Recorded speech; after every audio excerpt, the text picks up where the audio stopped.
beautiful body out of there. She clip-clops down the stairs and through the hall. But uh-oh, who's this tramping across the courtyard, dragging a young woman's body behind him? It's only her erstwhile lover, Mr. Fox. Lady Mary quickly hides behind a wine cask that Fox has left at the foot of the stairs. She watches as he yanks the body across the floor, but just as he reaches the staircase, he stops. A diamond ring, glittering on the finger of the young woman, has caught his eye. He tries to pull it off, but he can't shift it, so he wheels out his sword and chops the poor woman's hand off. A bit too enthusiastically, as it turns out, because the hand flies through the air and lands in the lap of Lady Mary, still crouched behind the cask. Mr. Fox has a quick glance around, but when he can't find the hand, he shrugs his shoulder and hauls the body bumpety-bump up the stairs to his chamber of horrors. Mary doesn't hang about.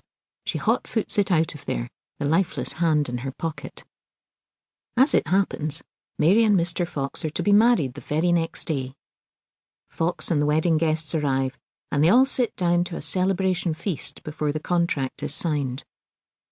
Fox remarks that Mary's looking a bit peaky, and she explains that she hasn't slept much due to a bad dream. "How interesting," says Fox. "Let's hear it." "Certainly," says Mary, and she tells the wedding party everything that happened to her in Fox Castle. "Not true," says Mr. Fox. "Didn't happen. Fake news." "But it did happen," says Mary, "and here's the hand to prove it." She pulls the hand from her pocket and points the festering fingers at Mr. Fox. Lady Mary's brothers and friends leap to their feet, draw their swords and cut Mr. Fox into 1,000 pieces. Maybe not exactly 1,000, they probably weren't counting, but it's certainly the end of Mr. Fox, and the end of the story too. What I loved about this tale was Mary. Unlike the heroines of the fairy tales I had grown up with, Cinderella, Sleeping Beauty, Snow White, Mary wasn't a helpless princess lounging around waiting for a prince to rescue her. She had a whole bunch of lovers, but she chose Mr. Fox for herself, and when something about him seemed a bit dodgy, she trusted her instincts and went off and did her own investigating. She was bold and brave and curious, and her boldness paid off.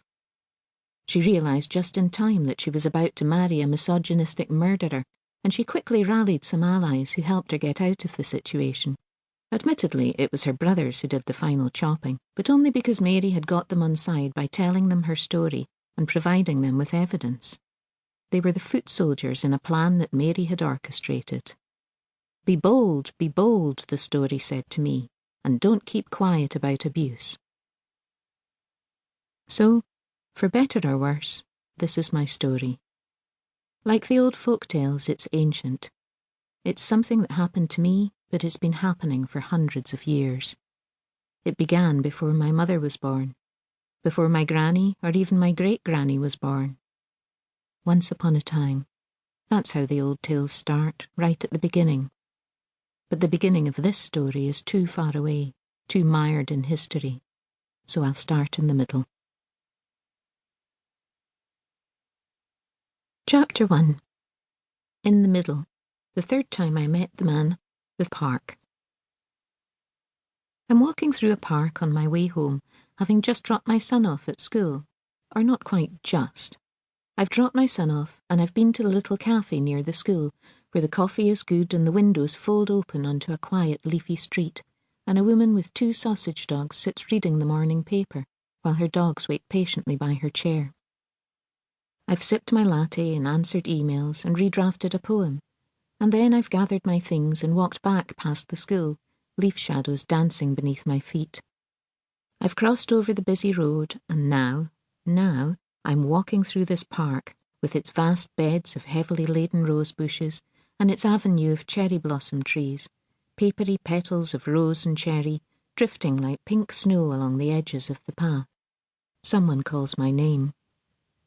I turn round, and it's a man on a bicycle, wearing black jeans, black jacket, black bike helmet. He's silhouetted like a shadow against the pink backdrop of the rose beds. His bike is also black.